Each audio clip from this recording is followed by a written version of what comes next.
Oh, fuck. I don't have permissions anymore.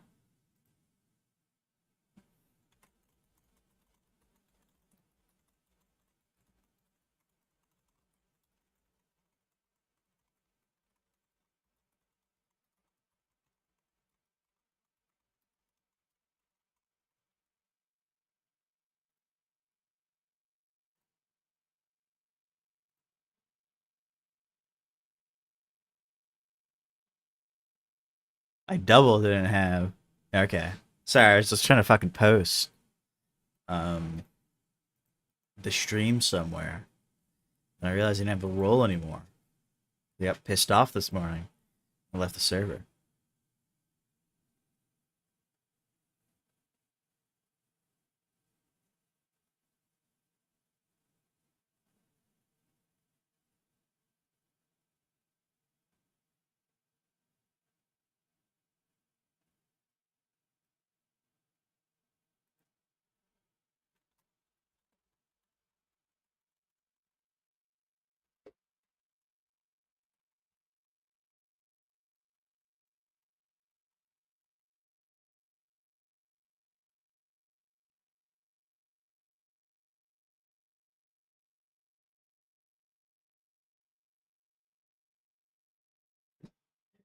Uh hello person.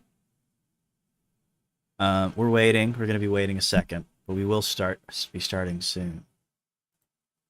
We'll be starting soon.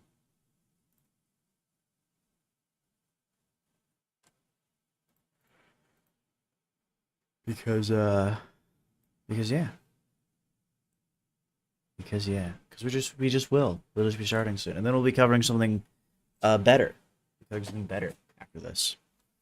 We can just close this. Alrighty. And I F11 my Discord. Okay.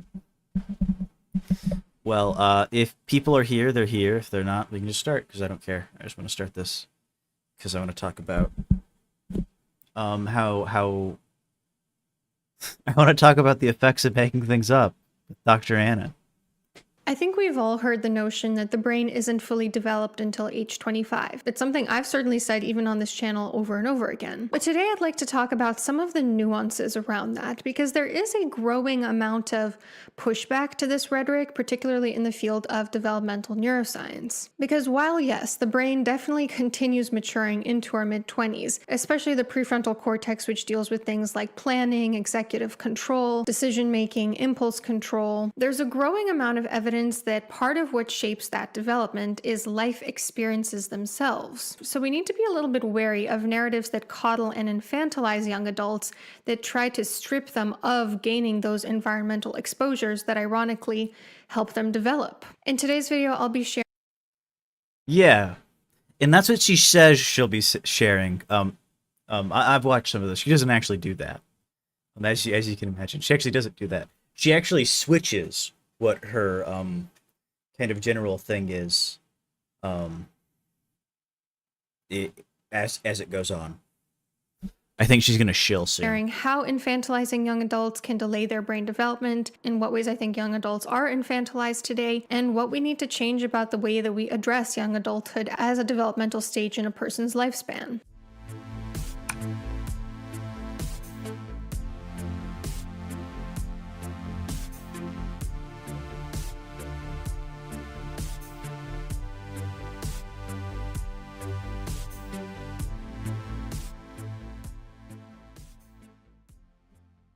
As always, I'd love to hear your experiences down in the comments. Yeah, I'm sure it was it probably was. There's a lot of stuff that's like really weird, and yeah, it probably is bad. There's a lot of stuff that's just bad, and wrong and kind of outdated. Um, sorry, in psychiatry, should have said that / psychology. That's kind of trying to be amended. below. Have you or somebody else you know been coddled even as an adult? Tell me about it. In what ways are young adults infantilized these days? Gen Z has been delaying a lot of milestones. It's been documented in questionnaire after questionnaire, study after study, that Gen Z tends to be delaying employment, at what age they become sexually active, dating, moving out of their parents' house, getting married, having kids. And if that's their choice, then that's fine. But there are a lot of young people who feel sort of stuck in this stage of arrested development, not necessarily of their own volition. Now, Gen Z typically cites systemic barriers as to why they aren't able to do certain adult things, like economic instability, the pandemic, and so forth.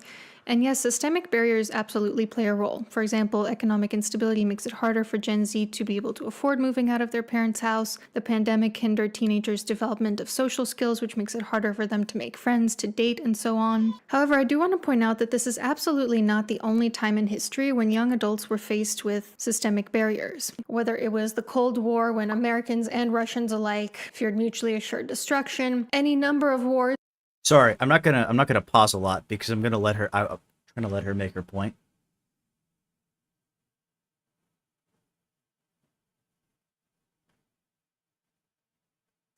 Oh, that's very interesting. That's very interesting. I didn't know that. Um,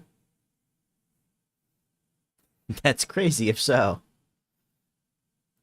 Where people feared men being drafted, the countless dictatorships, communist and fascist and everything in between, that have held different countries in severe poverty and totalitarianism, the world wars, the plagues, the witch trials, foreign invasions, on and on and on. And even in modern times, there are plenty of places in the world where there is extreme anguish. Despite this, putting adulthood on hold is not something that young adults are doing in those places.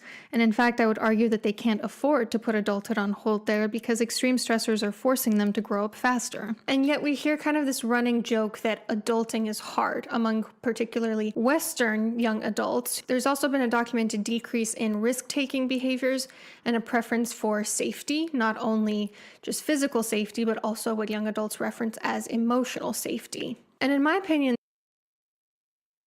Okay. We are going to assume a lot of this is true. Let's assume what she's saying is true about what she's saying that there have been reports on. We can just say it. I will grant it for right now at least. Why isn't she showing any of these things? For some of you who don't actually know, I actually looked at some of her other videos. She will show her sources. In this video, she shows none of them, basically. All she really shows to support any of her claims that she's about to make, which are going to be about half of this video, aren't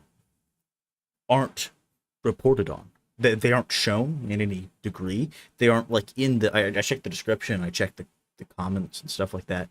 She doesn't have anything there either. I can actually show you guys.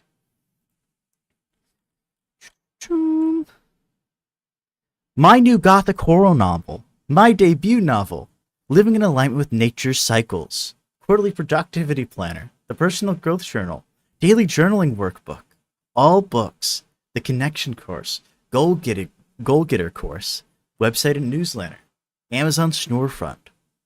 Follow me on TikTok. Check out my cozy channel. Intro music, smooth and cool. Outro music, and the timestamps. And then there's no pinned comment by her explaining anything. And I find it really strange that she's going to generalize a lot, and she's going to show nothing for it. And it's like really strange. In this one, she does. She shows like a whole bunch of sources. I didn't really go through them because I don't really care whether or not she actually did it accurately. The fact of the matter is, though, she at least showed things. She referenced things, and she made reference to things, and that's just something I expect. Yeah.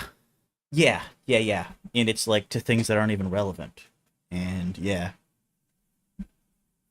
The reason Gen Z is struggling so much with these more adult responsibilities is because they have been infantilized a lot by older generations. And this is called the... Is she going to show how? How is she going to... Is this true? I don't know if this is true. I don't know if this is true. I I see no reason why to believe that this is true. This to me, I don't know. In one, infantilized how is, I guess, my first question. Is one of the things. Paradox of progress, which is when there are inadvertent drawbacks to changes that are actually good. Unlike the more, shall we say, free range, sometimes neglectful parenting that Gen X received, Gen Z was raised by parents who are very preoccupied with their safety and minimizing any sort of discomfort. And there are pendulum swings like this. Are you gonna show any citations for that? Any citations? Like, once again, the big thing here is she's not showing anything. She's just telling you things and expecting you to believe them. Yeah.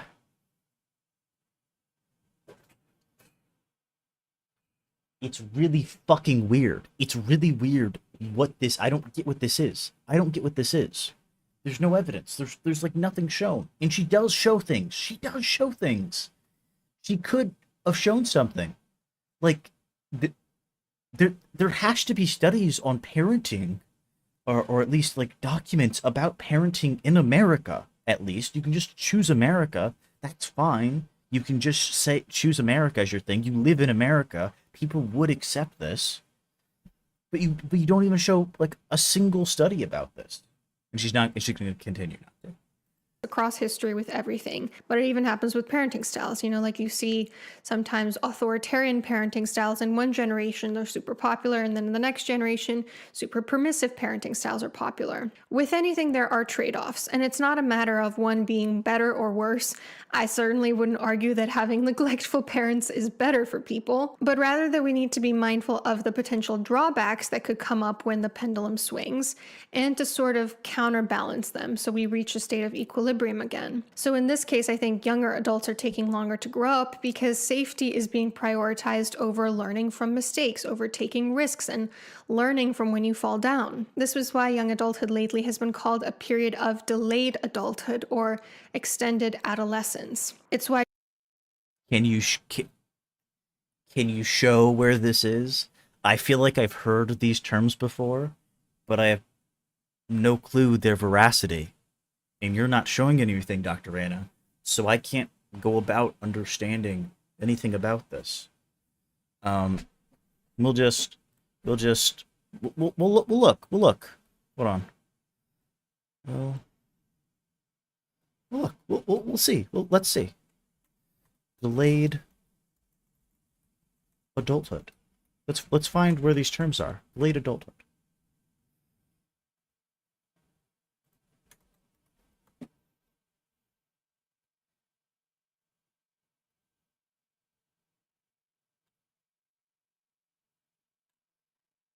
Okay, something from the NIH. Let's see what this says. As the transition to adulthood becomes more protracted and less orderly, fewer young people occupy adult roles and experience the social control associated with these roles. We might therefore expect behaviors associated with the teenage years to spill over into older age groups, reflecting postponed entrance into full social adulthood. We test this hypothesis by examining trends over time, the age distribution of crime, substance use, and violent death. We find little evidence that behaviors typical of adolescence are moving upward to older ages. Although the achievement of adult roles is being pushed to older ages, the stretching of the transition to adulthood is not reflected in the observed patterns of substance use, violent death, and arrests. So I don't know what this means, because the first thing I find, going against what she's saying, that it's actually bullshit. What she's saying is bullshit. And so I don't know. I don't understand. Can you just show your sources, Anna? Job recruiters, for instance, have testimonies expressing concerns about how Gen Z shows up to interview.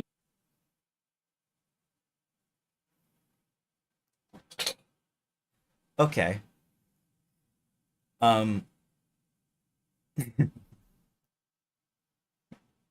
We can do some little testing. Gen Z.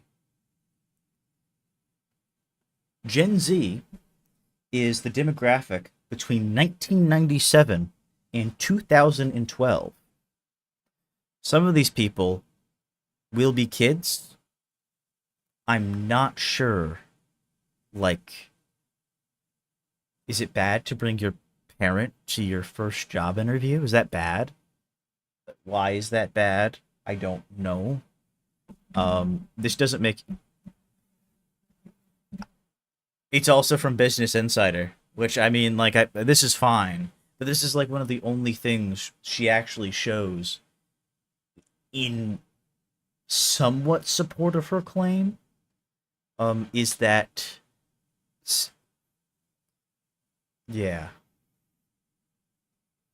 Use with their parents, or how you'll hear, you know, people that are like 28 to 30 years old saying that they feel like they're having a teenage pregnancy. I'm 27 years old, but in my head, if I were to get pregnant right now, today, I would feel like it was a teen pregnancy.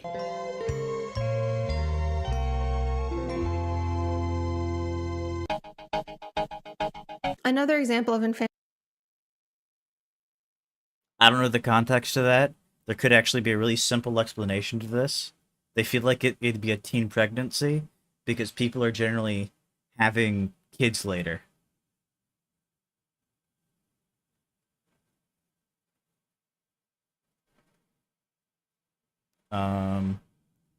Let's see. What, 506, okay. In a resume template survey. Maybe that's just, I have no clue. This is probably bullshit, is what I'm going to say. This looks like she just looked up something. It looks like she's just looking up something and searching for the first result without reading anything else about it. That just shows her thing. Which, I mean, I can just do that too. I can do that. Another example of infantilization is the segregation of child life versus adult life in particularly the United States, which results in children not really being exposed to adult things and activities early on. And this is very strange to me as a European. This is most definitely not how I will be raising my children. You know, like when I hear some of the limitations that American parents talk about with regards to parenting, like, oh, you can never do anything, you can never socialize, you can never travel anymore. It's like, I'm sorry, why? Why can't you take your child with you on happy hour on a patio? Why can't you hop on a plane with them? There is this extreme separation between children and adults. And I think it's getting a lot of... Again, citation needed. There's going to be no citations. There's going to be no citation. We're going to do something fun after this, and then I'm actually going to talk to people about psychology, because that's fun. That's fun to me. People really bold in expressing their contempt for children. Now, this story is coming from a real situation where a passenger was upset because they were sitting next to a kid in first class. Hey, here's y'all's reminder that the more kid-free spaces we have, the fewer women you will see in public. And another example of the infantilization I've seen taking place is this notion that young adults can't consent to anything until age 25. There's a whole faction of individuals.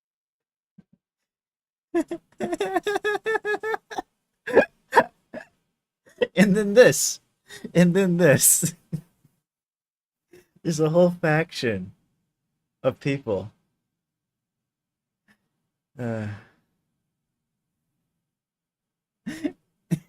It's fucking nonsense is what it is, Ninja. That's what this is. The most she shows is stuff like this, and this isn't like any evidence. This isn't like... She shows like actual scientific papers. Actual scientific papers in her other videos. And she could find actual scientific papers for some of the stuff she's talking about that are actually polls and stuff like that. She could find experiences. Yes, a Medium article is the thing. Who believe anyone under 25 should not have any sort of age gap, like not even a few years, that they shouldn't even be allowed to drink alcohol, can't vote, can't consent to sexual encounters. And the paradox here is that the brain is underdeveloped until age 25, but the brain needs to grow from experiences in order to develop. And this is where I think Nara Smith can provide a really good case study of the way that we infantilize young adults.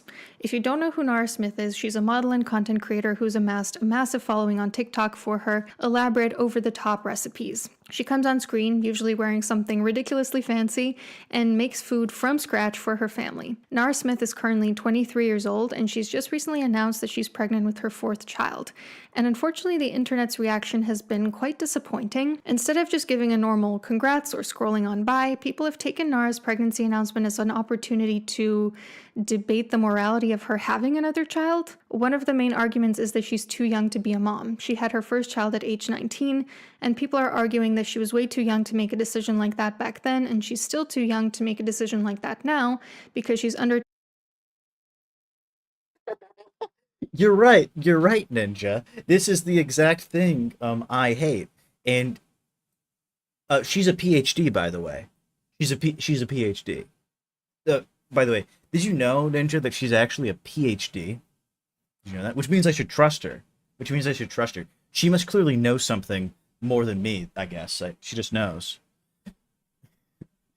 And again, by the way, again, like they brought up fucking just showing TikToks.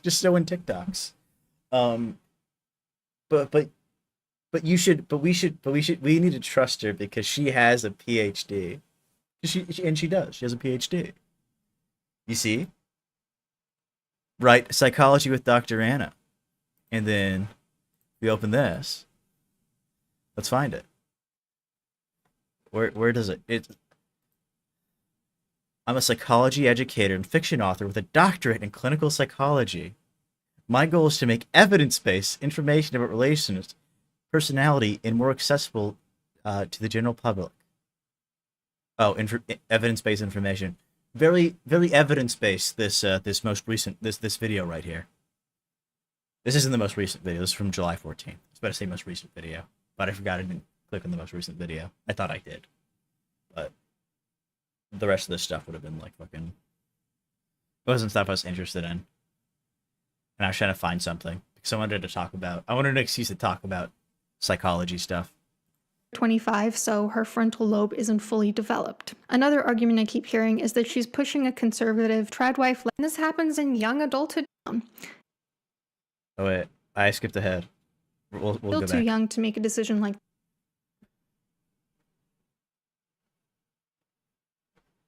Yeah. No, Shakespeare, but she's a PhD. She knows how to use evidence. She knows that this is actually evidence, and she does this by just pulling up not even pulling up the articles themselves and showing things relevant in the articles, but by just showing you the names of the articles with the little previews on them.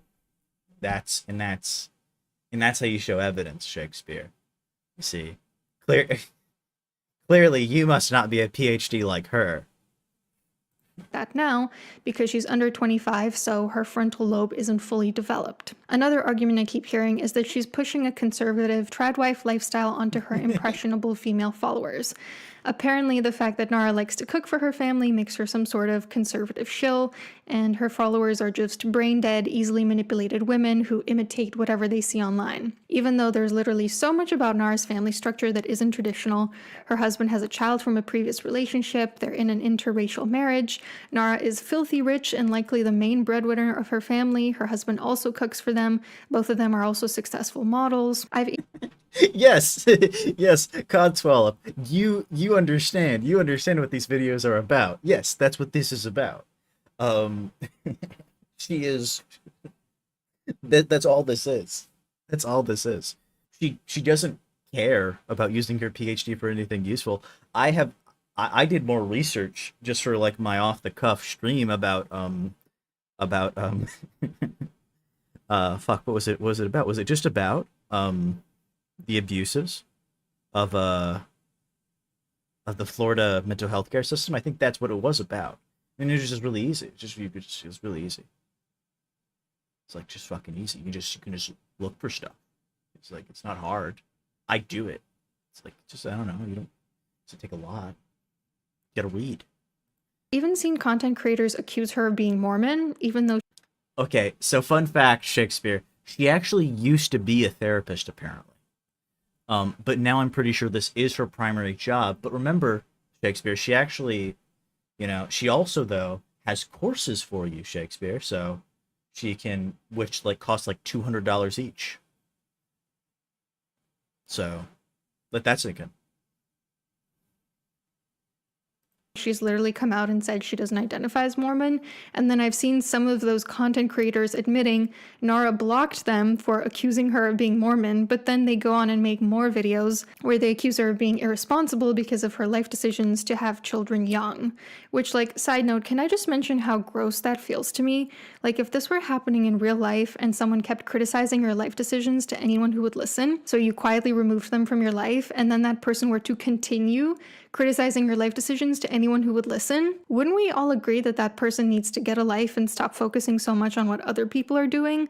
Like, I don't know, I feel like the same rules should apply online. If someone blocks you because you won't stop chirping them, that might be time to stop chirping them, not to double down.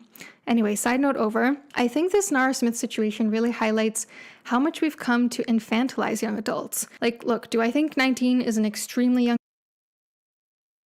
We infantilize young adults because a bunch of TikTok people, we don't even know how many, by the way, we don't even know how many, called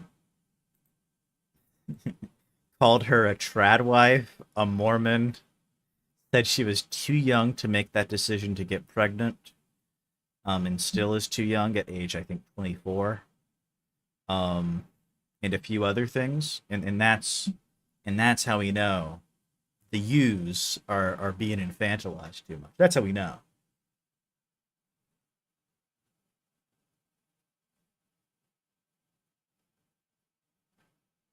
Yeah, Ninja. Like I said, she was she was practicing, but then she stopped and did this, is what I have gathered. Because she said in one of her other videos that she used to be a practicing therapist. But now she isn't anymore, and I really wonder why. I really wonder why with this stuff. We've had a few very interesting practicing therapists that end up not going so well. Don't know if that's the case with her. She could have been fine. There's a chance that this is all just a grift, and she was actually a decent therapist, but you never know. I hope that was the case. I hope she was good. I hope she was a good therapist. I definitely don't hope she was a bad therapist. Age to have children? Absolutely. At 19 years old, I was nowhere near mature enough to have a child. I had so much work to do in terms of regulating my own emotions, learning healthy relationship skills. I was in school. I had no money of my own. I wouldn't have been able to balance both school and a child. But we need to remember that not everyone... I can't believe, guys, that Dr. Anna is infantilizing herself. I can't fucking believe this. Wow, Dr. Anna, you didn't have a child at 19? What infantilization. Everyone develops at the same rate. I might not have been ready for that life milestone then, but other people could be. Like, I'm pretty sure one of my grandmas had her first child at 19. Not everyone is in school at 19. Some people are wealthy enough to afford having a child that young. And I wonder if that might be part of what's getting triggered for people with this whole Nara Smith situation. They see a gorgeous, extremely successful 23-year-old, and it makes them feel behind in life, because a lot of people are behind. A lot of people are not doing things that they would have wanted to have been doing by this age. But since they can't attack her for building her wealth very young or having a very clear sense of who she is, they attack something that's more conventionally acceptable to attack. That she's too young to have kids, she's too young to get married, she's a trad wife in disguise because... Those are conventionally acceptable to attack? What about those are conventionally acceptable to attack? She's married. Isn't she... Didn't she say she's married? That wouldn't be weird at all or unacceptable. If she was married, definitely not. This isn't like she's in a committed relationship. Yeah. She had kids young and she likes to cook for her family. I really feel like we have lost the plot here. Very unacceptable. People criticizing Nara act like they are the agents of feminism watching out for insidious tradwife propaganda that will eventually strip women of their choices, but they're ironically the ones resorting to misogyny. Yeah, no, that is a technical term, Pippa. Also, yeah. You know the worst part? She hasn't even shown that many TikTokers, like, going after Nara in this way, which makes me believe that like no one has. She hasn't like she's like shown like a couple of comments, like a couple of like one or two TikToks, and like that's literally it. When like she's making it sound like there's like so many people, she could just like flash them all on the screen.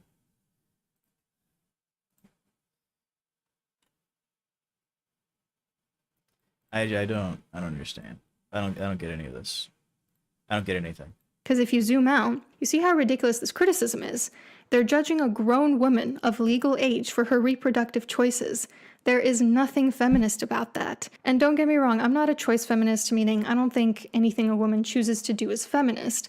But I do think infantilizing a grown woman for the way she runs her family is misogynistic. She's not hurting anyone by having kids young and cooking for her family. Let's get it together. So developmental neuroscience acknowledges that the brain matures not just... And this is where you'll see.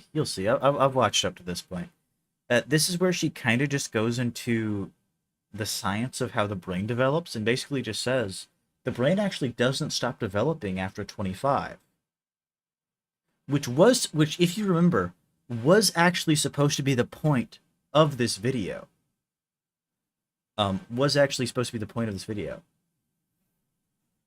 Yes, science acknowledges, yeah. Through the passing of time, but also because of life experiences, environment, and culture. Both human and animal studies have demonstrated that stimulating environments lead to neural development. For example, I don't like talking about this study. I hate that it is the only thing associated with Romania in the field of psychology, but in the 20th century, there was a big Romanian orphanage study, which looked at all these orphans in Romania who were created by the lack of contraception during the communist dictatorship. They were deeply understimulated in these orphanages. There was a lack of cognitive, social, sensory stimulation, and those children ended up having smaller brain volume, lower IQ, language deficits, issues with executive functioning, emotional issues like depression and anxiety, even things like having a colorful environment, interacting with humans, hearing different sounds impact how well a child is going to develop. And this happens in young adulthood too. If you don't have some of those challenging experiences that kind of kick you in the butt, then you're never fully going to develop your brain if you're just kind of like avoiding them indefinitely. Another really important concept in developmental neuroscience is the concept of neuroplasticity, which is the discovery that the brain is pretty elastic. It forms certain pathways in response to environmental stimuli across the lifespan, even well past age 25. People of any age can and do recover cognitive, motor, linguistic function after a stroke. Other parts of the brain compensate for the damaged parts. There was another really interesting study out of London looking at taxi drivers. Taxi drivers had larger hippocampi. Hippocampi. Notice how she's showing studies for all of this stuff. They're still kind of shit because, like, she should show the actual contents of the study. She should just do that. But before she like showed like literally nothing, and now she's actually showing things. Very interesting.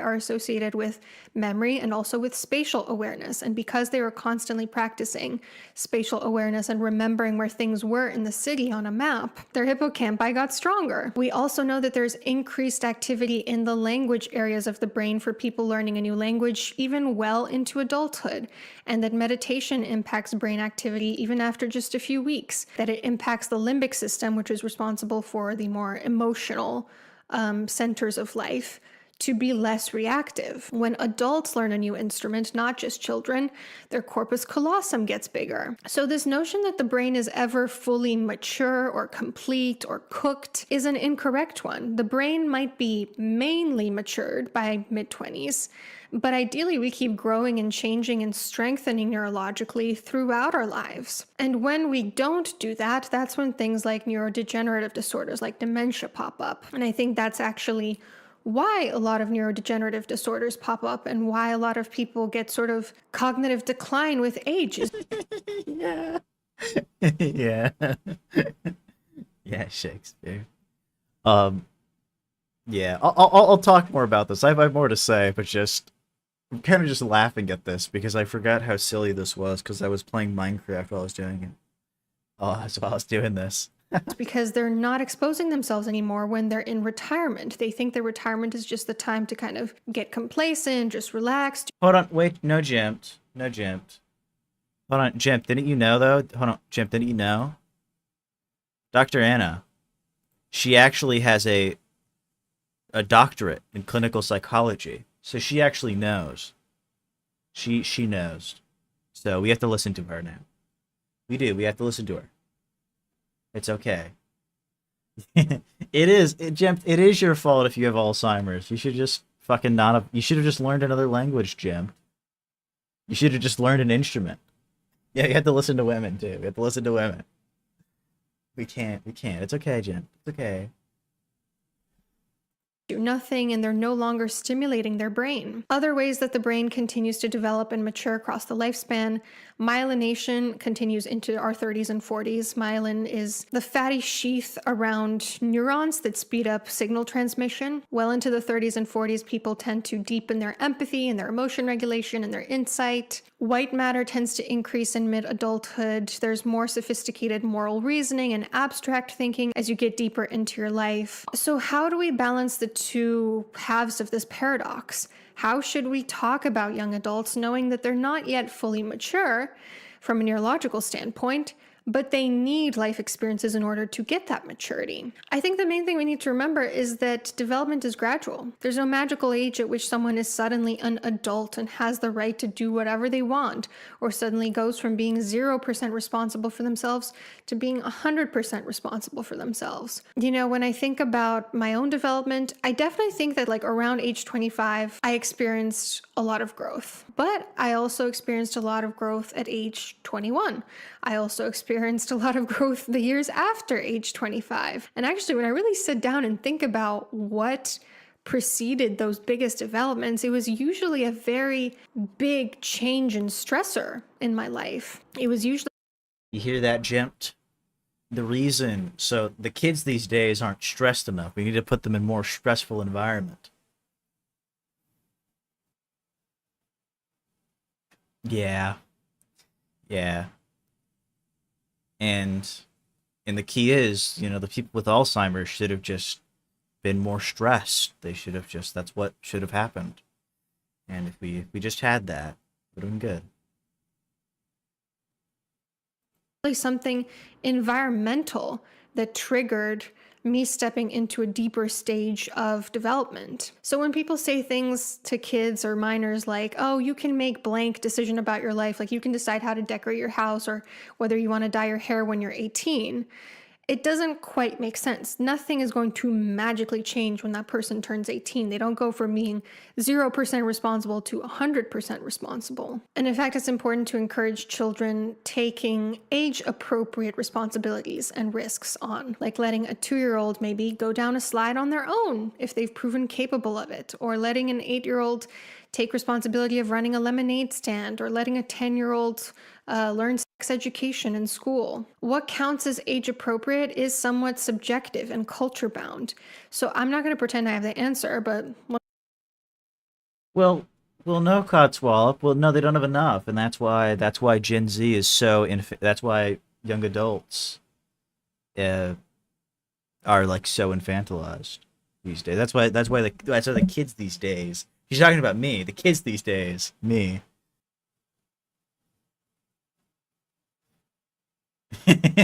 Yes, Chip. Exactly. He was. Dr. Anna, proud supporter of the BTK killer. Not me though. I don't like that guy. Because I'm a little baby or something. Let me just ask you then. At what age do you think we should allow the age of consent? At what age should we allow people to drink alcohol, people to vote, people to enlist in the army? After recording this video, I was talking with my husband about these questions, and while talking about it, I realized these ages... Uh-oh. Am I dead? Guys, I need you guys to answer the question if I'm dead. Okay. If I was dead, I think I'm back now. Okay. Well, I hope I wasn't dead. Let's hope. Yeah, and she ends the video by asking us the question, what age do we think kids should be allowed all these things? And the answer is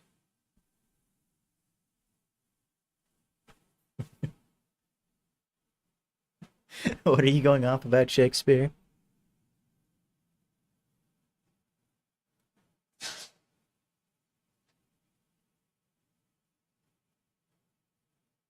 Okay, okay.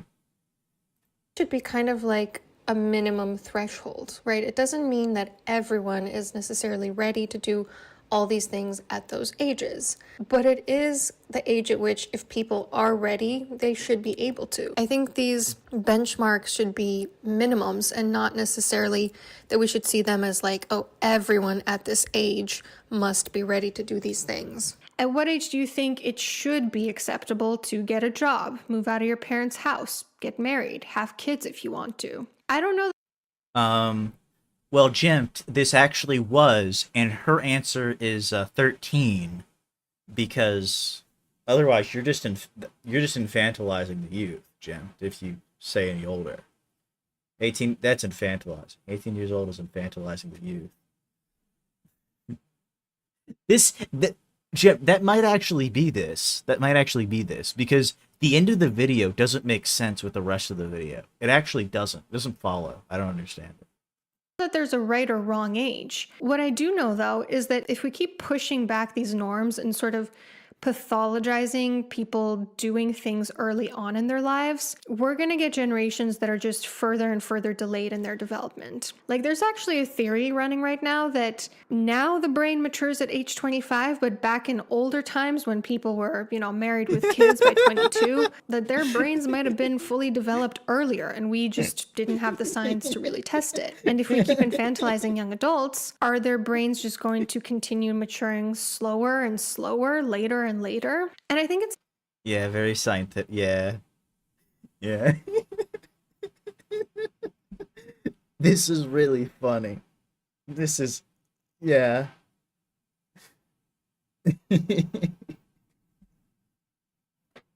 There we go. We can use that. Okay, so I have to use the Sunday bingo lines. Okay, so she's using AI. She's a grifter. What else does Sunday say? Yeah, yes, exactly. I asked my husband ChatGPT, yeah.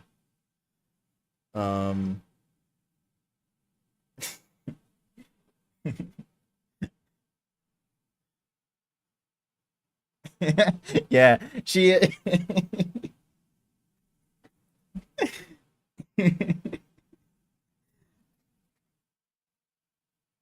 uh yeah, yeah, Shakespeare. Fucking Ninja says, I took one thing from this video, Envy, and that is that this doctor can go off about infantilization and turn it into nonsense. Yeah. Well, yeah, Ninja. Well, that's because you're a Gen Zer, and that means you're infantilized. Criticize her bookcase. Yeah, criticize her bookcase. vis-a-vis concordantly. AI grifter. What books does she have? None of them look red. Why are they stacked vertically? That's bad for them. Why are they stacked vertically? That's bad for them. Why is that one there? That doesn't make any sense. Why are these like that? I don't get this. Hocus Pocus was a bad movie. Also literally shilling. Yes, she is. Sure shot. You understand. You know. Yes, sure shot. She's Joe Rogan, and this is the Joe Rogan experience. Yeah.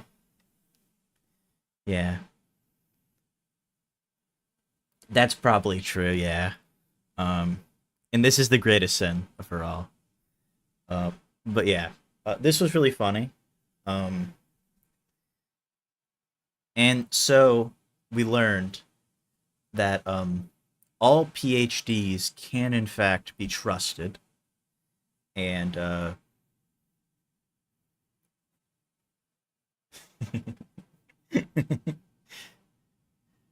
yeah.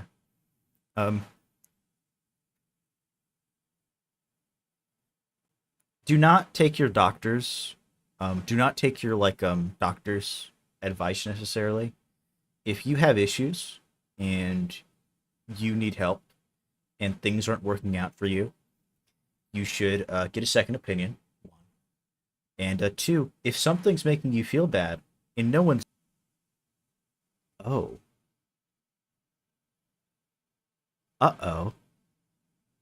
My stream disconnected. I've never had that happen before. I don't know what's going on. But my stream disconnected. That's really funny.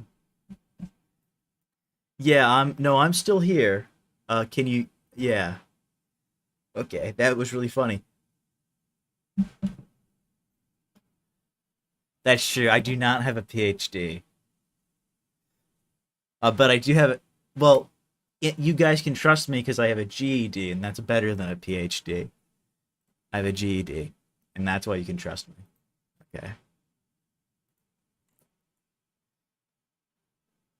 And now, we are going to be looking at something a lot more interesting. And it's by what I think is going to become one of my many favorite guys. And his name is Tobie Nathan. And also this Catherine Grandsard is probably also going to be really interesting. I wonder how much she helped with this, because I'm always interested in that. I always wonder how much the big names, the little names help with the big names. And so we're gonna go through this, and this is about PTSD and fright disorders, rethinking trauma from an ethno-psychiatric perspective. Yes. Yes, Ninja. You see, you thought Ninja everything was gonna be bad, but I had to hit you guys with the 1-2, and actually show you guys something good, something epic and wholesome. Something so we had a bad woman, and now we have a good woman. We have a bad woman with a PhD, and now we have a good woman with a PhD. And she's gonna prove that not all PhDs are bad, is what we're gonna learn.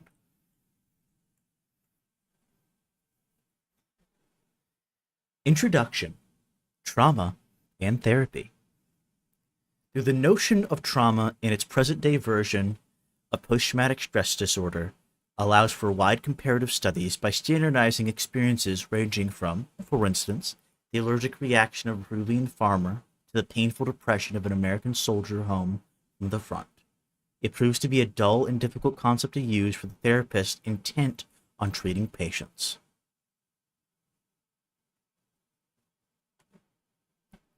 In fact, even in its current rendition, trauma is an exception in modern-day psychopathology. It is one of the few disorders which hasn't been amended by scientific discoveries, neither in terms of comprehending its mechanisms, nor in terms of developing successful treatments. This is not the case of most other diagnostic entities. For example, original psychoanalytic classifications and descriptions of the different neuroses have, over time, been completely revised and broken down into different categories and subcategories: anxiety disorders, dissociative disorders, mood disorders, etc. Most of which may be successfully treated or at least alleviated by medication. Indeed, as a consequence of the discoveries of new and multiple approaches to psychopathology, pharmacological, behavioral, cognitive, genetic, etc., 19th century categories of mental disorders have for the most part diffracted into new, more relevant ones. Yet this is not the case of trauma, which broadly remains unchanged as a clinical entity since the late 1800s and early 1900s, despite the fact that it is now classified as an anxiety disorder. Did you guys know that?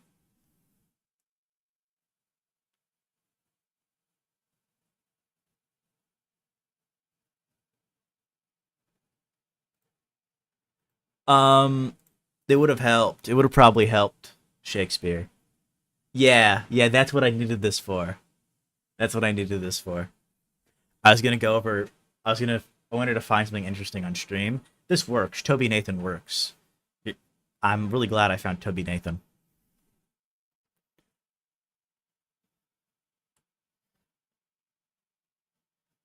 Also, did you guys know that?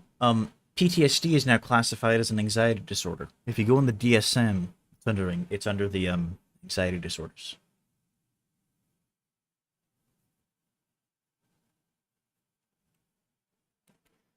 Nevertheless, for this type of disorder, psychotropic medication appears to be of limited help, and psychotherapeutic approaches are oftentimes rather unsophisticated, frequently inspired by concepts from the past, such as catharsis. Even under the modern form of debriefing, which requires the patient to retell the traumatic event in order to relive it and thereby reprocess it both emotionally and cognitively. And the ninja says, before I forget, I finally learned how to pronounce. You now sound like a northern rural Spaniard. I don't know what that thing is, so I can't pronounce it. We must admit our skepticism regarding this type of method, substantiated in recent years by several publications. In point of fact, according to our own clinical experience with trauma victims, memory activation is in most cases useless and sometimes even harmful, as it reactivates the pain and fright, in effect producing a new trauma. Indeed, as George Soros have already noted in 1966, where trauma is concerned, there is no mithridactic or habituation process. On the contrary, trauma includes a cumulative potentiating effect, which explains the fact that symptoms may sometimes be kindled by a very minor event long after the initial trauma. This point will be further discussed later on in this paper. And then this is a picture. I think this is of Tobie Nathan. I think this is Tobie Nathan. Yeah, Tobie Nathan and Catherine Grandsard. Yes, it is. Yes, Ninja. The answer is yes. Sorry, I should have responded to you. The answer is yes.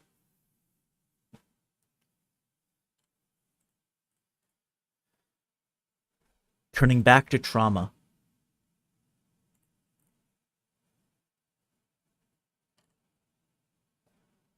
Turning back to trauma as a psychopathological category, interestingly, is the only mental disorder for which an external cause is clearly identified in the form of a specific type of event experienced directly or simply witnessed by the patient.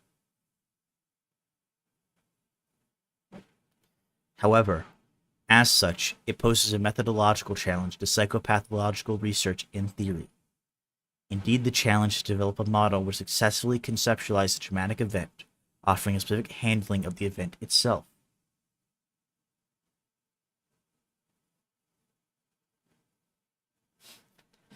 I don't know if that's a good thing, Sure Shot, or a bad thing. I hope you elaborate.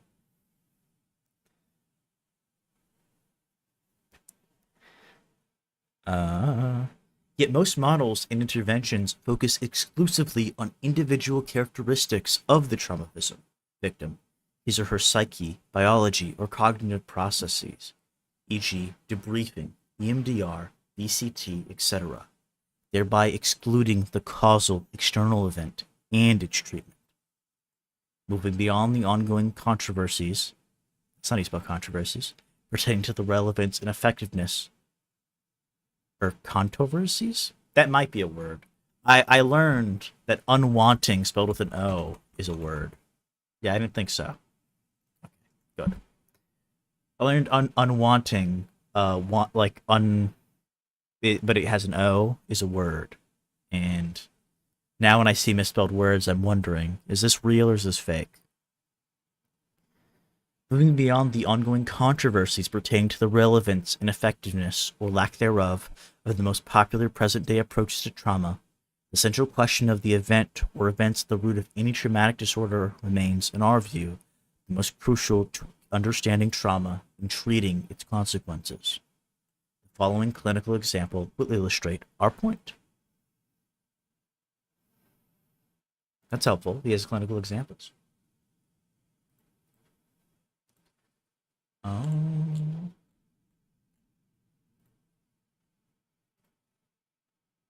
Ignore that. Yeah, that's true. That's true. Clinical observation. In 2000, one of us, 9? I'm very confused. Is this just saying the number? I'm very confused. I don't get this. But we'll just say one of us traveled to Kosovo with several staff members of our ethnopsychiatry team to give a training seminar on the treatment of psychic trauma caused by war. On this occasion, a young Albanian-speaking Kosovar woman of about 20 years of age, suffering from alarming symptoms, was introduced to us. She had been practically unable to sleep for 10 months, wore a fixed, haggard expression on her face, and pleaded for medication which would finally enable her to sleep. Over and over, she had repeated the same story. 3 paramilitary Serbs had come to her village. She had been told many times that the Serbs would kill men and rape women. When she saw the 3 men, she ran away in terror. The men ran after her and caught up with her inside a bar. Oh, I guess I should also say, because I didn't realize this was here, trigger warning. I don't know what's going to be said. If you guys don't like this, you don't have to do it. There she was faced by 3 men in battle fatigues, their frightened faces smeared with black. One of them waved his hands to the young woman and said, "You, come over here." At that moment, she fainted. How long she had remained unconscious, she didn't know. What had happened during that time? Had she been sexually abused? She couldn't really say. Was it because she was ashamed, or had she truly forgotten? She preferred to think the men had left her there and gone away. But ever since that day, as soon as she fell asleep, she would see those same 3 frightening men approaching her and wake up with a start, drenched in sweat. Those first scary minutes of sleep were then followed by a long night of insomnia. The clinicians who treated her were all convinced that during those moments, she relived the scene where she had fainted. Yet when we set out to explore in detail exactly what she experienced during what she referred to as her nightmare, a violent constriction of the throat, suffocation, burning sensations on her neck, she gladly described what she in fact perceived. It wasn't the paramilitary troops, but a strange sort of bird coming down from the sky, latching onto her neck and causing her to awaken with a start.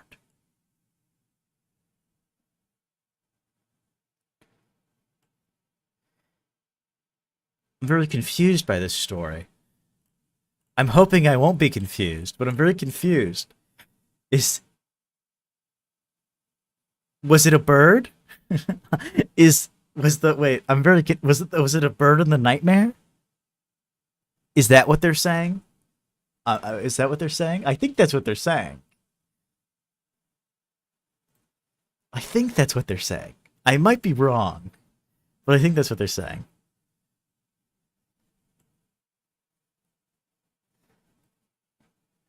Hence the habit of understanding dreams as containing precious messages about a person's past had kept the patient's therapist from soliciting information about her true perceptions.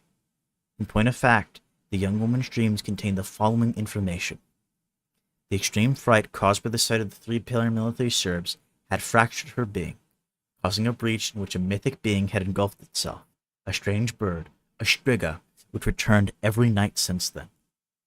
Recognizing the existence of this being, exploring in depth with the patient both its nature and technical ways of getting rid of it, sufficed for the young woman to find sleep again that very same night. The reason she had not been able to rest for so long was that her therapist had all suspended their investigation the moment the Serbs appeared in the dream. Understanding and treating the traumatic event at the root of traumatic symptoms is therefore not as simple a task as it might seem. After our long interview with the young woman, it was indeed clear that the etiology of her pathology, the origin of the breach in her psyche, was in fact fright. But how and why is fright the cause of disorder? As demonstrated by this particular case, but also many cultural etiological models of fright found worldwide, fright evidently causes disorder because it puts human beings in the presence of beings from other worlds. Some of you are going to be very confused by this. You're going to think, what the fuck? What the fuck? And to me, this is actually quite a bit more interesting than it might be for some of you.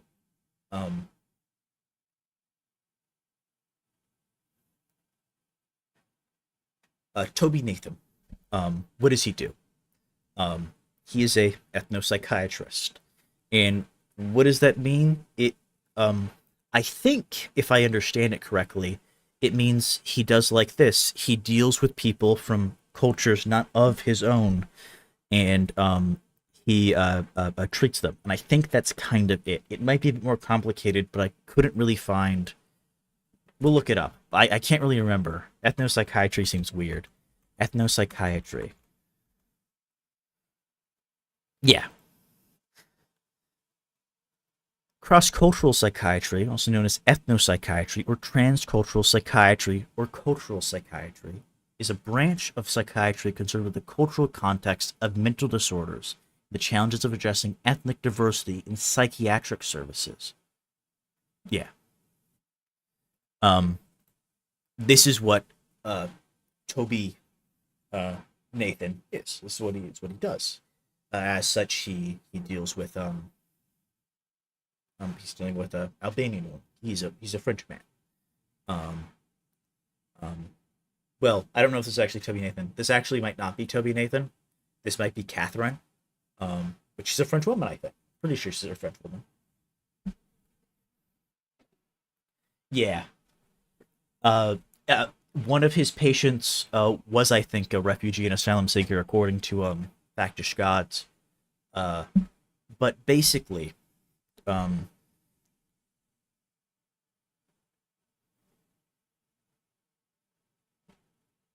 yeah. And for Tobie Nathan, and for I think other people in his field, something very important is to when people talk about divinities or whatever it may be, whatever you want to call it, gods, whatever, uh, you have to take them at their word. These aren't delusions, and these people aren't crazy, is kind of the thing. They aren't some person that needs to be convinced and made rational again, but they need to be dealt with. These divinities themselves actually need to be dealt with. They need to be it's very interesting. He has a book on ethnopsychiatry, and it's in fucking French, and I can't read French, and I'm very upset about this because I really am interested in what Tobie Nathan is doing, because it's kind of important to what Brynn Latour does in Factish Gods. And but that's kind of it. And so it's not that odd, and it's actually kind of interesting. Because these beings don't arise from nowhere. They come from somewhere. They come from other worlds.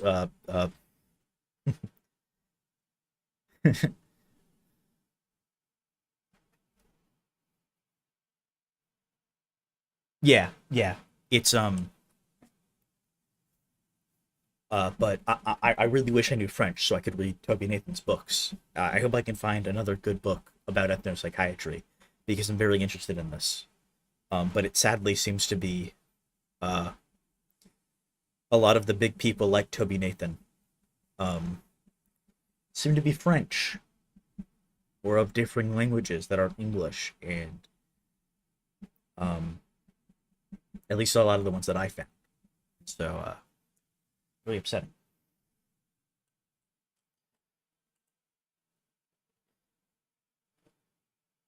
The nature of traumatic events. Hold on, before I go on, did that all make sense to everyone? Does that all make sense? You don't have to be on board, but does it, was what I say coherent, is what I'm asking. I think if I take Karasu, then the answer is yes, but I'm asking for everyone else too. This is kind of an important thing to get across about what he's doing, and about how he's doing it, and about how ethnopsychiatry is working. Um,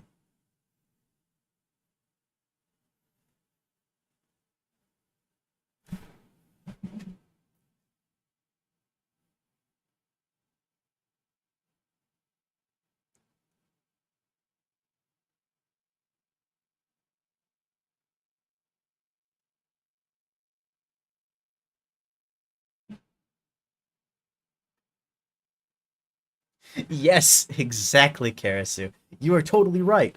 Ethnopsychiatry is very relevant to all of this. Um, um, yeah, okay. Okay, well, I'm glad everyone seems to make sense. Yeah, this wasn't actually as disconnected as it may seem. Um, this was actually, I found some connection. It's a bit of a looser one, but it's what I could come up with, and I want to show you guys Tobie Nathan. So the people of you who, if you're interested in him, I know Estelle, you can read French, and if anyone else who's watching can read French, you can read a lot of what Tobie Nathan wrote quite easily. Um,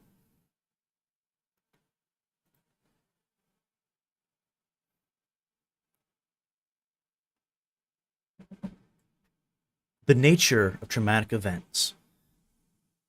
In terms of etiology, practitioners often note two fundamental emotions in relation to trauma: fright and experiencing death. In fact, both characteristics are included in the very definition of the traumatic event in the DSM-4. Okay, these are just marking the citations, okay. Thus, a traumatized person is first and foremost someone who has been frightened. Apparently, the reason a new word was created in the field of psychopathology is because the common use of the terms fear or fright had gradually lost their physical connotations. Indeed, the emotional turmoil brought on in a moment of great fright associates sudden and unexpected fear, a physical startle response, an abrupt change in equilibrium, followed by tachycardia and a physical sensation of heaviness in the stomach or chest.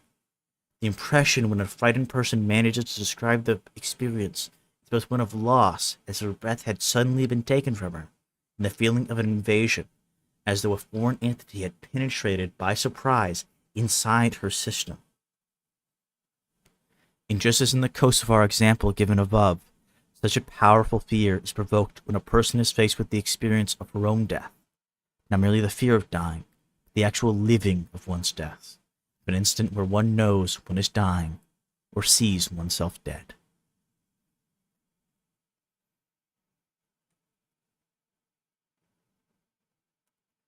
Clinical observation. He stands on a high scaffolding in a Parisian suburb, tightening the bolts in a metal sheet held in place by 4 screws, as he has done many times. The first 2 are easy. When he goes to tighten the 3rd one, his wrench slips on the bolt. He feels himself falling backwards. He lands on his back after a fall from a height of 10 meters. His head and lower back strike the ground first. He feels the strap of his helmet give way and loses consciousness. See ya, ninja. He awakens on a stretcher. Men clad in white stand around him. He realizes he is in paradise, in the Muslim paradise where the dead wear long white gowns. He is x-rayed and tested. Aside from several bruises, he presents no alarming symptoms, no broken bones or hurt organs. A week later, he is discharged from the hospital. Ever since, he suffers without respite from splitting headaches, dizziness, nausea, whistling in the ears, lower back pain, visual disorders, and insomnia. 3 years later, the traumatic pathology which developed in the wake of his encounter with his own death is still acute. Many clinicians have encountered similar cases. Faced with the endless repetition of the same narrative of the dramatic scene, what can be done? The only way a therapist can possibly stand such a feeling of helplessness for weeks, months, sometimes years on end, reflection of the patient's experience of his own death, is by asking the question, why? Why him? Why then on that day? Because of whom? By doing so, he or she is once more bound to witness the appearance of beings. For instance, so-and-so had made love to his wife and later stored the towel stained with semen under the couple's mattress before going to work. That evening, his wife had asked him if he had seen the towel. He told her it was stored in the usual place, but she couldn't find it. Later, he had forgotten about the incident. A week after he had the accident, as it turns out, his sister-in-law, his wife's brother's wife, who lives in the same building, had come over that day to borrow sugar. While her sister-in-law was busy with the child, she had crept into the couple's bedroom and stolen the towel stashed under the mattress. Later that day, she had taken it to a sorcerer who had buried it in a cemetery. The point was to harm the couple, most certainly out of spite or jealousy.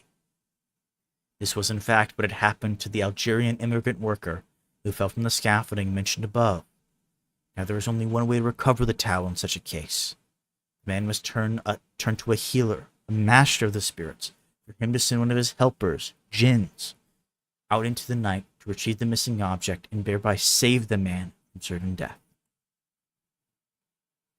The trauma is one of the only modern notions for which the knowledge conveyed by traditional cultures turns out to be decisive.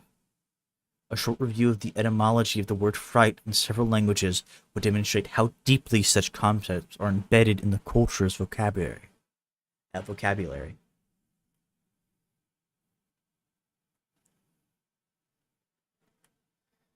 Fright. This is all very interesting. I really wish I could get my hands on one of the. I wish I knew French. I wish I knew French. Is what I wish. In French, the word frayeur, which comes from the Latin frayeur, loud noise, refers to a strong emotion, a great fear. It is associated with the notions of surprise. A frayeur is always unexpected, and of a physical start, panting, tachycardia, breathlessness. To experience a frayeur is both to be surprised while experiencing intense fear and to jump into fear. The word effroi refers to an even more intense experience of fright, which seizes and sometimes even petrifies a person. Up until the 19th century, it was still a common idea in France that the mere encounter with an epileptic or with a person suffering from tics was enough to transmit to the onlooker, through fright, the same being, spirit or demon with which they afflicted the person. Never look at an epileptic having a seizure, because you might catch the devil, is a common saying. But a human being can be taken over by a being from another world. It is because his own being, his self, or maybe one should say his soul, has fled under the shock of fear. In Wolof, sama fitna, which is usually translated as I'm frightened, literally means his or her soul, feet equals soul, life principle, has fled or taken leave of his or her body. In Barbara, diatiga from dia, shadow, and by association, soul, psyche, and tiga, cut, specifically refers to nightly terror caused by the encounter with a supernatural being such as a spirit, jena, or sorcerer, sabka, or the soul of a dead person.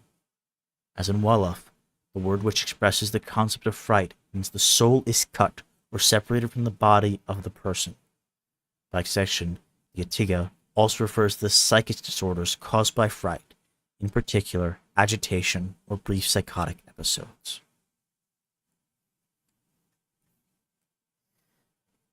In Arabic, two words can be used to refer to fright. One of them, sar, though very widespread, is rather literary. It is derived from a root which means to spill, lose one's original shape, or even lose any kind of shape. The other word, kala, more commonly used in the Arabic dialects of Maghreb, is directly derived from the verb meaning to uproot, to extract violently. The first word sar was largely used in medieval Arabic medicine, and after a series of metimonies, came to refer to disorders including chaotic physical agitation, modern authors identify as epilepsy or hysteria, which are very closer to what anthropologists and ethnopsychiatrists describe as possession disorders. Once more, then, we are in the presence of a word which refers to both fright, the etiology of a disorder caused by the occupation of the inner world of a human being by another non-human being. As for the word kala, which can be translated as uprooted soul, it's very similar to other traditional etiologies, and as in Barbara or Wolof, is used to describe chaotic pathologies ranging from pediatric autism to psychomotor agitation syndromes, including the entire scope of defensive reactions to the environment, the mutism, echolalia, echopraxia, coprolalia.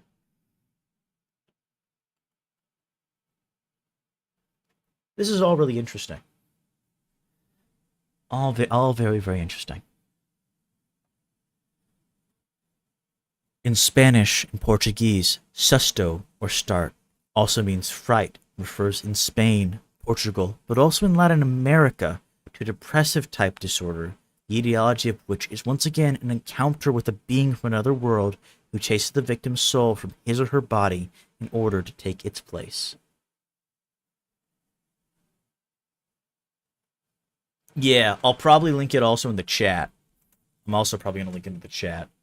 I just need to I realized, oh wait, I can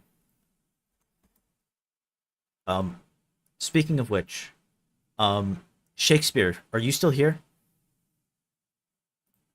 If you are still here, I'm very interested. Can you confirm this for us? Because I'm very interested in whether or not any the accuracy of this.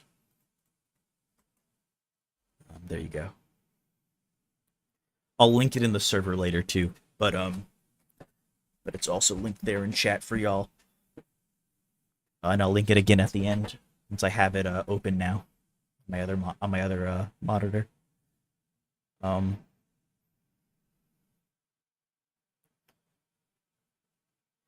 In Peru, among the Quechua people, the symptoms of susto include the gradual weakening of physical strength, isolation behavior, anorexia, and insomnia. According to the Quechua, the disorder, which is common even in big cities, is caused by the capture of the victim's soul by the earth by one of its representative deities. The Hakka Chinese of Tahiti interpret a series of symptoms as the result of a frightening experience, Haktoa, which has separated the person, often a child, from his double Tuag Giangsa, which can therefore no longer reach its original location. The hearer must do everything in his or her power to retrieve it, through persuasion, promises, tricks, intimidation, or threats. In Kirundi, the language spoken in Burundi, the same root kanga is found in a series of words related to the notion of fright. Sylvester Baranasira explains the following. Ganga means frightened. Pikanga means to start. Wikikunga Guraka means to wake up frequently while shivering, to sleep agitatedly, to be on the lookout, and to start frequently. Meanwhile, Ikiganga refers to an invisible being found in the wilderness, marshes, chasms, bushes, or the depths of the earth. Its presence can be detected through smoke rising from bushes in the early morning or evening, or through sparks in the night, or unexpected noises which sometimes resemble cattle sounds, simply when the vegetation stirs even though there is no wind, as in many African countries. The swirls of dust rising from the ground at sundown also indicate the presence of the frightening spirit. People say such swirls are in fact the sign of the spirit from beneath, the sacred python on its way to the drinking trough. A sudden cold, hot, or numbing feeling is also a sign.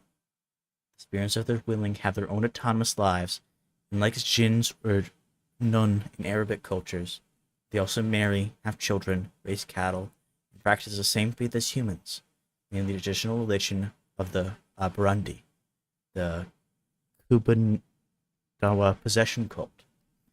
Sometimes happens that Ipikanga or Ibihuma, a spirit, may call out someone's name as that person passes by, at sundown or in the wee hours of the morning.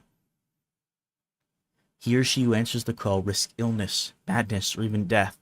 Skin allergies, the sudden swelling of joints, paralysis of an arm or a leg, mutism, convulsions, agitations, or delusions are often attributed to the actions of these spirits. The etiology of such pathologies is an encounter with the spirits, victims having been frightened, Yarakanzwi, by his or her mating with bush spirits such as Ikiganga, Ibinyang, Yamwanga, or Igahuma. Igahuma is a frightening ghost, a monster, a wild malevolent spirit, or the spirit of a person who died a violent death and wasn't buried, and returns to haunt the living. Thus, in Burundi, like in many cultures around the world, the language itself contains the theory of fright with which we are becoming familiar. Fright shatters the person's self, and thereby allows the entrance of an invisible, non-human being. The pathology which ensues, referred to as trauma, traumatic neuroses, or PTSD in our own psychiatry, nothing other than the manifestation of the invisible being inside the person. Therapy should then consist in expelling this being, or at the very least, taming it. Very interesting, right? Yeah, fucking see? It's fucking so cool. I love this. I love, um,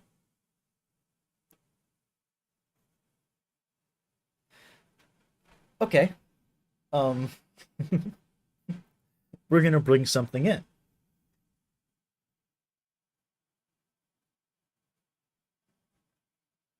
Yeah.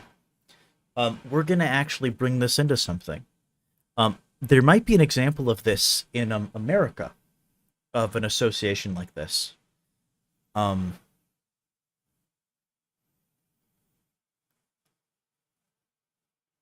I don't know if it's that controversial to say that It from the hit novel by Stephen King called It is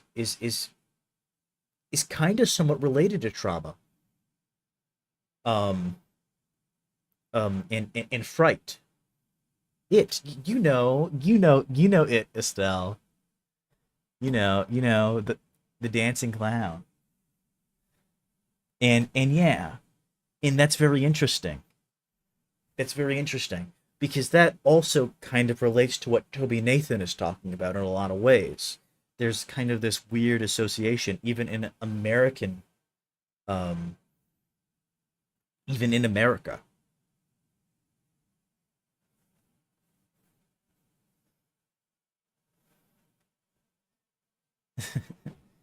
No, no, it's the first one.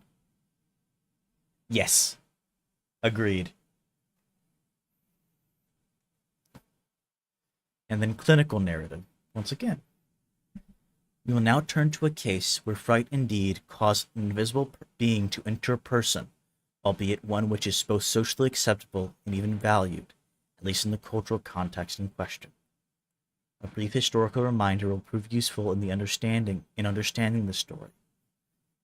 Since the 1950s, Rwanda and Burundi, both of which acquired their independence in 1962, have been plagued by political instability marked by the assassination of presidents, military pushes, and episodic massacres.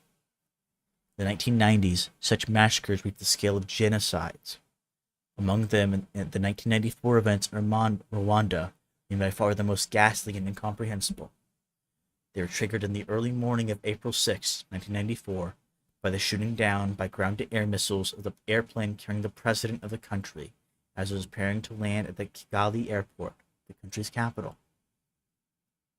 The president's guard and the Interahamwe, a Hutu militia under the government's command, immediately took over and set out to carry out a plan to physically eliminate every single Tutsi living in Rwanda.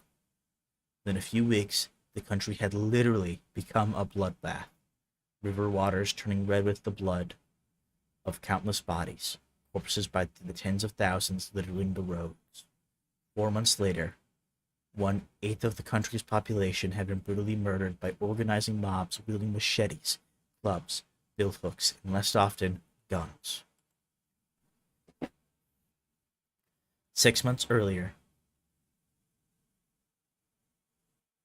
that's crazy. 6 months earlier, similar events, though on a smaller scale, had taken place in Burundi, a country largely made up of the same population as Rwanda. In October 1993, following the assassination of the first Hutu president, at least 300,000 people had been massacred in retaliation, using similar, non-industrial means. Can you still hear me? It says my thing's fucking up, and I want to make sure that I'm not doing that. I don't know if it actually is. I can't actually ever tell, but I'm hoping it isn't.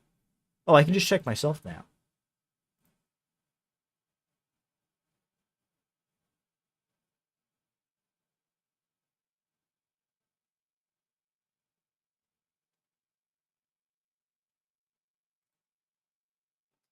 Oh, that sucks. That's so sad. That's so sad moment. Maybe if I close all the tabs I have open. We'll do that. We'll close all the tabs I have open.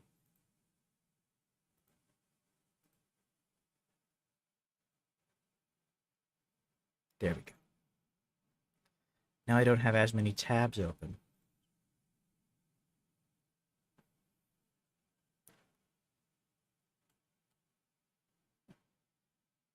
After the 1994 killings in Rwanda, the United Nations declared that Rwanda had been the site of a genocide perpetrated by the Hutu against the Tutsis.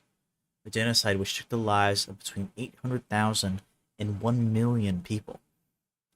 Institutional recognition of the genocide led to the creation by the Security Council of an International Criminal Tribunal for Rwanda, ICTR.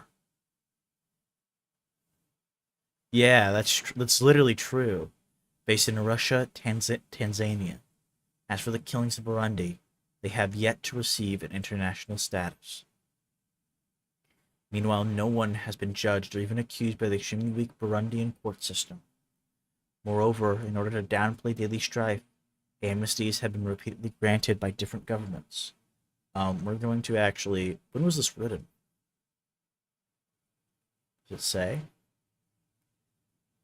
So, this is November 2025 on J.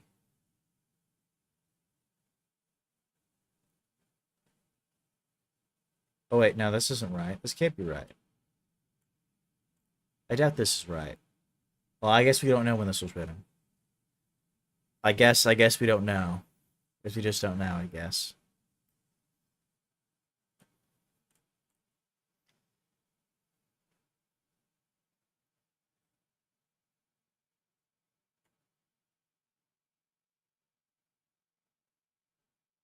Okay.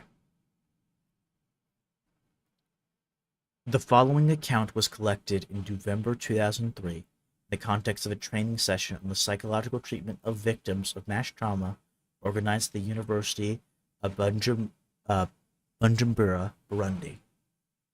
The speaker is the young man himself, whose name we have changed to Jean Chrysantome.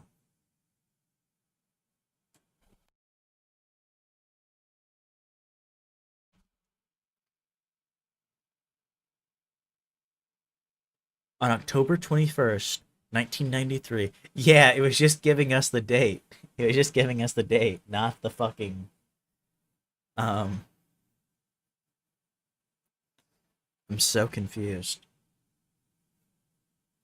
On October 21st, 1993, President Ndaya, who was a Hutu, was assassinated.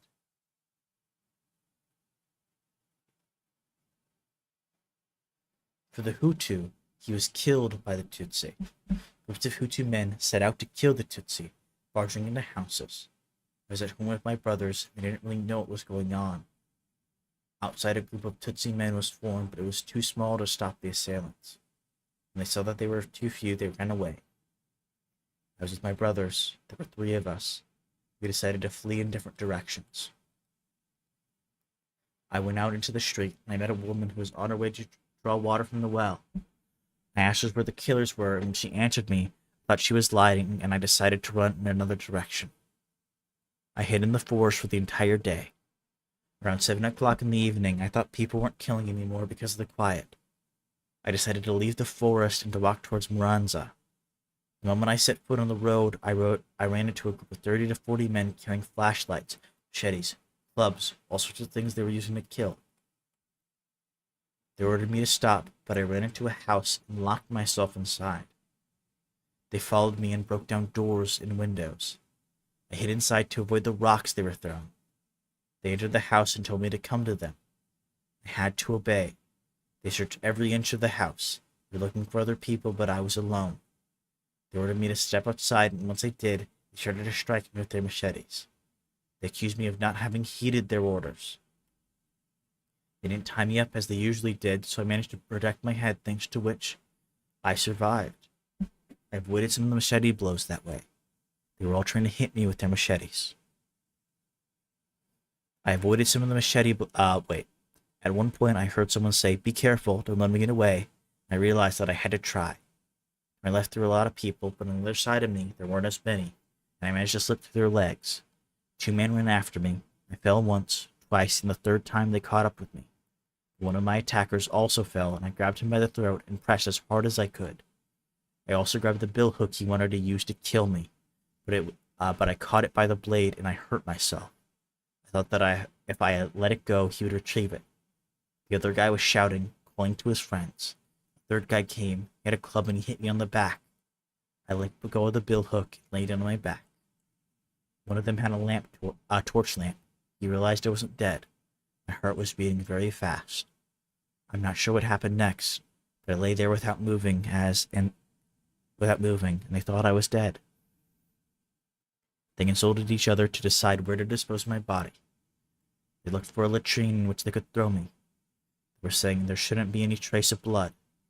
They picked me up and carried me towards the latrine. Since I was still slightly conscious, I tried to block the entrance with my knee. The club hit me on the leg, and I fell to the bottom of the latrine, about 10 to 12 meters deep. When I hit the bottom, I realized the latrine hadn't been used yet. I was aware that I was bleeding, but I didn't know where. I'd lost my shoes, but not my socks, so I used them to wrap around my wounds. Then I passed out. A night and an entire day went by. Towards evening, I started to dream. In my dream, I saw my friends, the ones I'd been with before the whole thing started. So someone tried to build a house on top of me, a kind of tower like a latrine. I called out to him, asking for help, and told him I was hungry and cold. The person didn't budge. I shouted that if I ever managed to get out of this place, he would be sorry. Then I heard a voice saying, "Take a ladder and get out of there." There was none. It was still a dream. When I saw light from the setting sun, I reached out for the ladder and saw the light. I regained consciousness. I realized there was no ladder and that I was alone. Gradually, I realized where I was. First, I thought I was in a reservoir. When I realized there was no exit, I thought maybe I could use the holes in the wall of the latrine to climb out. That's what I did. As I'm a Christian, I prayed to God for his help to climb out of this hole. One of my fingers had been practically torn off, but part of it was still attached to my hand. I tried to tear it off completely with my teeth, but I didn't succeed. So I folded it back inside my hand. My wounds were all very painful, and I used my elbows to climb. I felt dizzy, so I stopped for a while, resting against my back. Then I continued to climb. When I was about to reach the top, I banged myself against some rocks and hurt my shoulder, but I managed not to fall back down. Once I was out, I stood still for about 5 minutes, looking around me, not realizing where I was nor what had happened to me. And I thought I needed to hide somewhere. The first building I saw was a school run by nuns, and a small group of sentries watching out for refugees. This school, I had to tell you that my clothes had been torn off and I was in my underwear. I was bloody and covered with mud. A nun closed the gate behind me and told me to hurry inside, but I couldn't go any faster, so she waited for me. The first thing I said was, "I'm hungry." She brought food, but when food was brought to me, I couldn't eat a thing. So I drank some milk first and gradually regained some strength.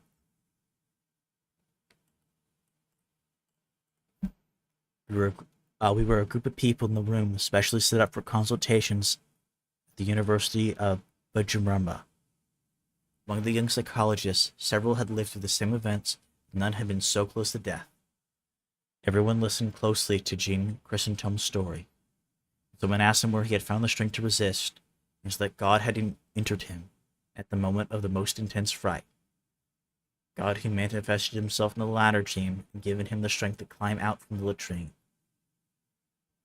Since then, Jean Chrysantheme, both clinical psychologist and pastor in an evangelical church, prays and heals, guided by the same being who appears to him during those 24 hours spent at the bottom of the latrine.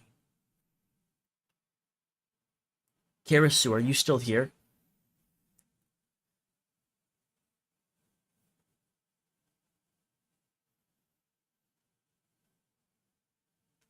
Because if so, I actually have a question. I'm very interested in this question.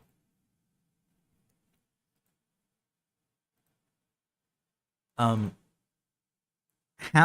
if you're still here, how could the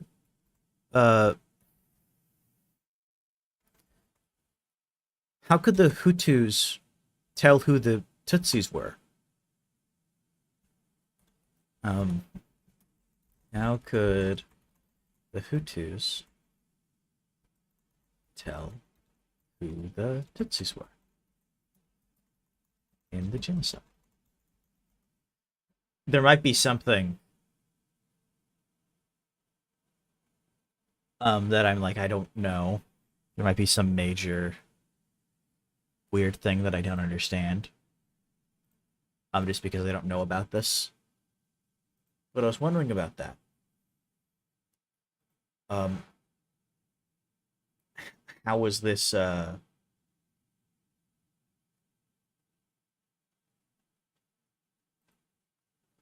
is it known? Was it just,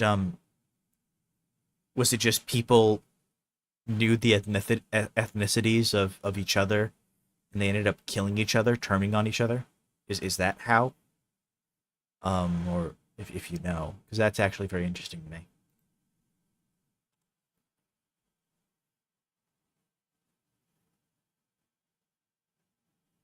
But while we're waiting for that, I will continue.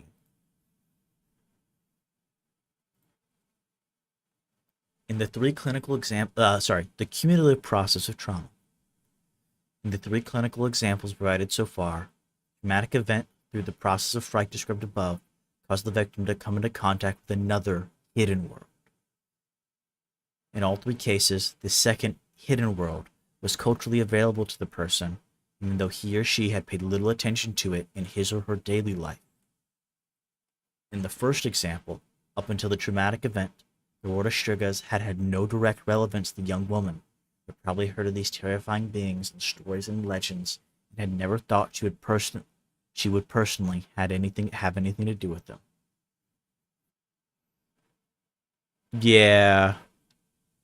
I really wish my stream wouldn't lag at this time.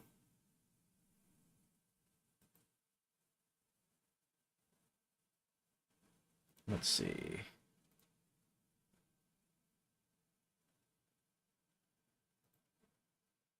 What can I do? Let's see. Can I do anything to fix this?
Okay, fuck.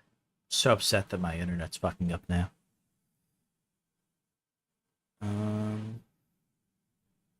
What if I do this? I'll fix it. Will this fix it? Maybe this will fix it. I hope this somehow fixes it. I'm really upset.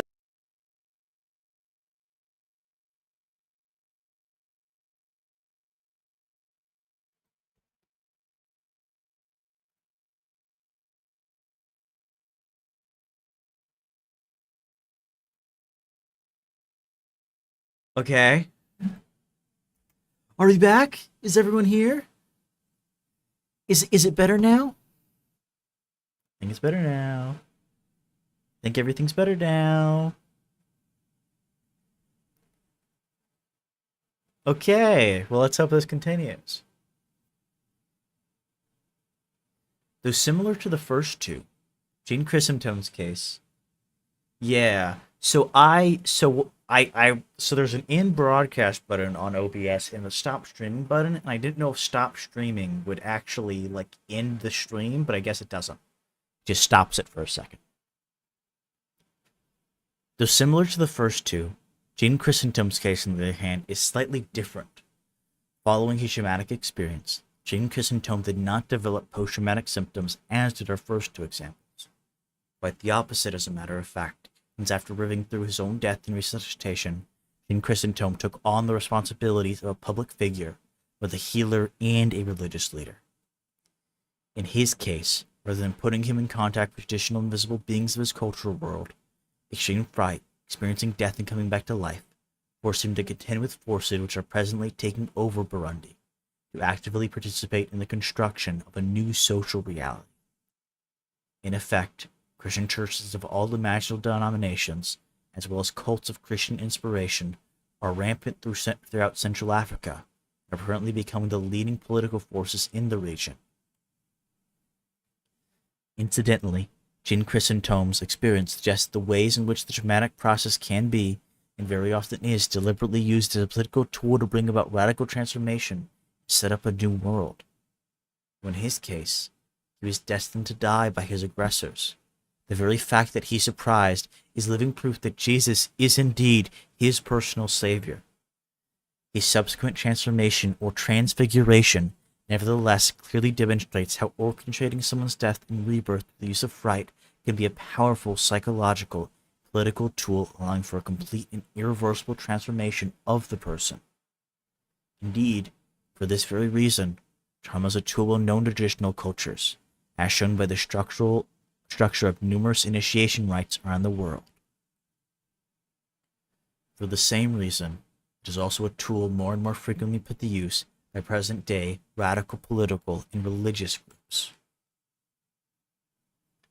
The transforming power of trauma pertains to the cumulative aspect of the traumatic process.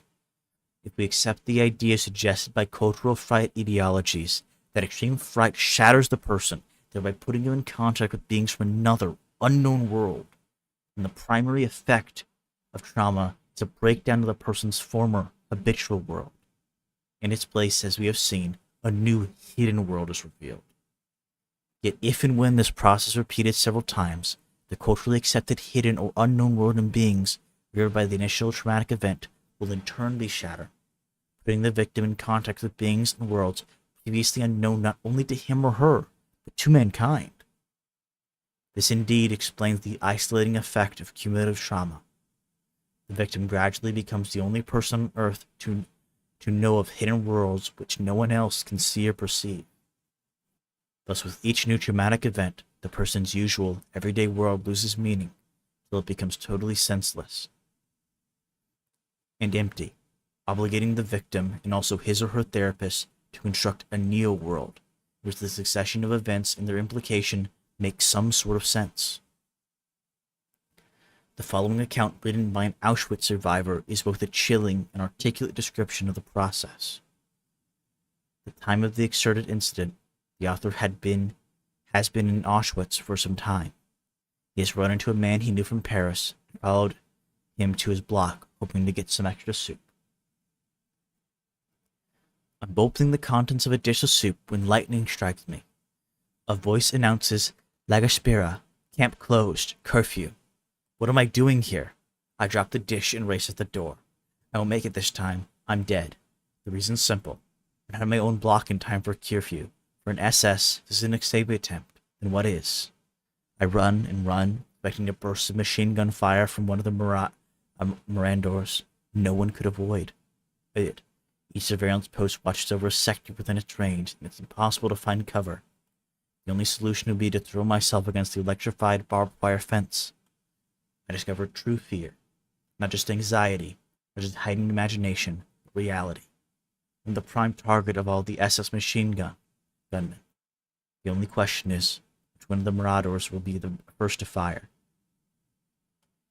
At this precise moment, I stopped being part of the normal world, wearing my new skin, the skin of a camp prisoner. Till that instant, I knew intellectually what was going on in the lager. That evening, I lost all contact with my peers by perceiving relations between human beings from a perspective I hadn't suspected, namely relations governed by the absence of laws. In effect, I'm a solitary participant in an absurd game, the rules of which no one can master, since each SS has the right to improvise according to his mood. For me, the name of the game, winner or loser, is death. From now on, I'm Häftling, a full-fledged convict, a thing with a human face. The SS refers to deportees as a Stück, a piece or a part. A piece of wood or metal has value, at least commercially. The Stück I have become has no value whatsoever, be it aesthetic, moral, or commercial. It can be thrown away or burned. From now on, I am part of this world of spare parts. I'm but a very small piece of a new world I couldn't have imagined, though I'm fitted into it. Trauma, then, is a process whereby something happens, not just to the person, but to the world itself, thereby rendering the victim permeable to new ideas, open to the advent of a new order, in search of new meanings. This is one of the primary dangers of cumulative trauma. Once the person has been opened up by successive traumatic events, he or she is vulnerable to all sorts of social, political, religious, and or esoteric forces and ideas, sometimes simultaneously. Sometimes experimenting one proposition after the other in an endless search for meaning. The work of the therapist in these cases is to strive to both identify and construct, together with the patient, the new world heralded by the traumatic events, and establish the patient's place in it. Not a simple task.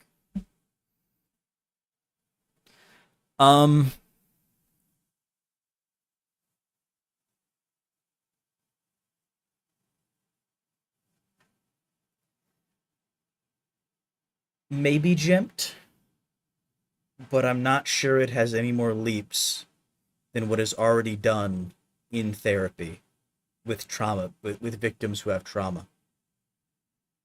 He talked about debriefing as one of the methods of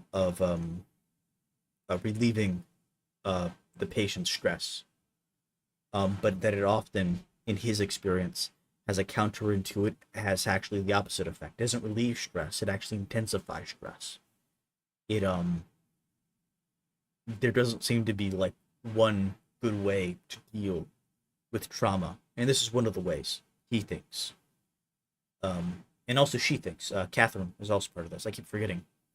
She's also part of this. Catherine Grandsard, Grandsbarge, I think is her name. I'll go up to the top and look. I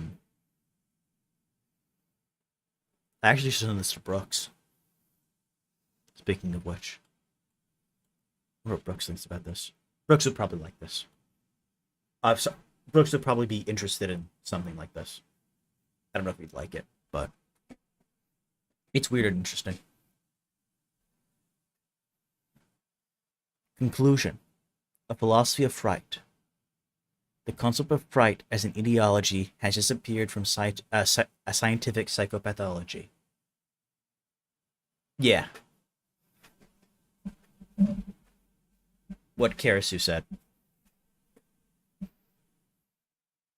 Replaced first by the notion of anxiety in psychoanalysis, or more recently by the idea of a biochemical imbalance of certain substances in the brain, the serotonin or dopamine, pharmacological psychiatry. Yet most traditional cultures continue to turn to it with proven therapeutic success. In effect, interpretations based on the notion of anxiety produce a lone subject with enduring psychic pain, whereas the concept of fright compels clinicians to conceptualize otherness, true otherness, not our fellow others who are in fact identical, but others from another world whose mere encounter causes a breach in our psyches, whose mere presence petrifies us. Taking a step further, cumulative fright compels this therapist to construct a new world for his or her traumatized patient. The Kashinawa natives of the Amazon forest were aware of the advantage of producing individuals curious about other worlds, whereas a true apology of fright. They claim that the ability to be frightened is a virtue which makes both a skilled hunter and a skilled shaman. Indeed, a hunter needs to be keenly attuned to the animal world, and the shaman to the world of spirits. And fright is the only way to introduce a person to another world. In order to initiate the professionals to the mastery of fright, apprentices are given a beverage called ayahuasca, containing juices derived from liana and from leaves of a specific kind of tree. The Hashinawas provide the subtle explanation that the leads produce the visions, while the Nana makes it possible to vomit the terror produced by the visions. The alternations between vision, and regurgitation gradually converts the apprentice the ability to stand his beneficial fright. The ability to cope with being frightened is this equivalent to the ability to perceive different worlds based on unknown logical principles. He did! This is how he did. This ability can be compared to the curiosity of the researcher who has been able to tolerate being surprised. Today, the word fright is seldom used by psychopathology professionals for words such as trauma or stress.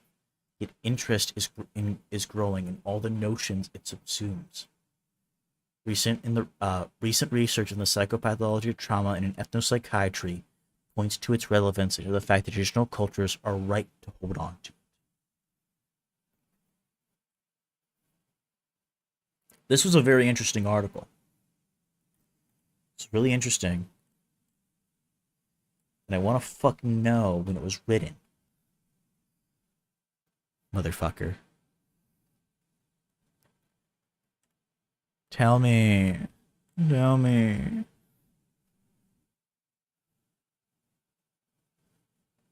Yeah. Is this the paper?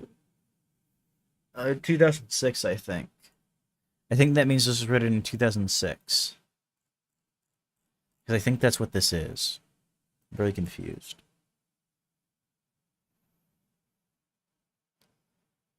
Wah.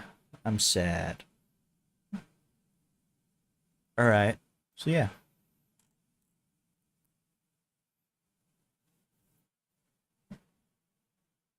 I'm gonna send this to Brooks.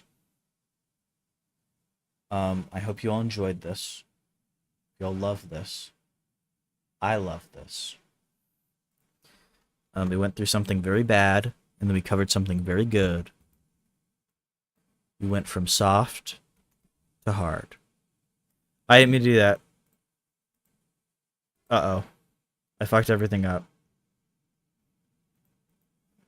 Uh-oh. How do I fix it? There we go, I fixed it.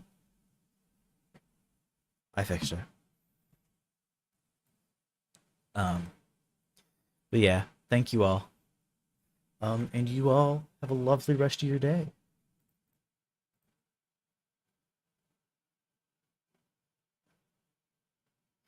Yeah.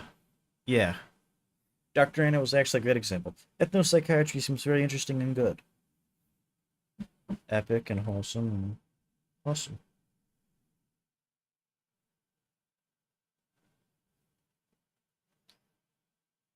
Bye-bye.